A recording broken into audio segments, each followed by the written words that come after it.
ఎందుకు అందరు డాక్టర్స్ ఒకే తాటిపైకి వచ్చి ఇది మంచిది అని చెప్పలేకున్నారు? మీ దాన్ని మీరు అపోజ్ చేసుకుంటూ వస్తా ఉన్నారు. దీనికి ఏమైనా ప్రూఫ్స్ ఉన్నాయా అసలు పీఆర్పీకి? ఇప్పుడు పీఆర్పీ అన్నది 30-40 సంవత్సరాల ముందే స్టార్ట్ అయింది. యెస్. పీఆర్పీ అన్నది ఒక సింపుల్ ఇంజెక్షన్తో సింపుల్గా కొంచెం పేషెంట్ దగ్గర బ్లడ్ తీసుకొని దాన్ని మళ్ళీ జాయింట్లోనో లిగమెంట్లోనో మజిల్లోనో వేస్తే కంప్లీట్గా రికవర్ అవుతుందన్న నిజాన్ని ఆ 30 సంవత్సరం తొక్కిపెట్టారు. ఓకే. ఎందుకు తొక్కిపెట్టారన్న నెక్స్ట్ సార్ అంత మంచి ట్రీట్మెంట్ అదే అయితే సార్ ఇప్పుడు ఎందుకు తొక్కాలి? ఎందుకు తొక్కాలంటే పీఆర్పీ అన్నది చాలా తక్కువ ఖర్చుతో కూడిన ఒక వైద్యం. యెస్. ఇప్పుడు దీన్ని పెద్ద పెద్ద ఇండస్ట్రియలిస్టులు ఒప్పుకోరు.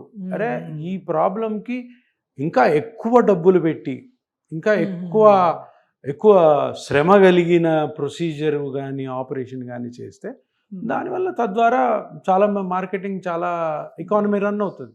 సో ఈ మాస్టర్ మైండ్ తోటి ఏం చేశారంటే పీఆర్పీని ఎక్కువ ఇది చేయలే. దాని తర్వాత పీఆర్పీని అప్పటి నుంచి కూడా ఆ 30 సంవత్సరాల నుంచి ఇది పని చేయదు గోబెల్స్ సిద్ధాంతం అంటే ప్రచారం పని చేయదు అంటే అందరూ పని చేయదు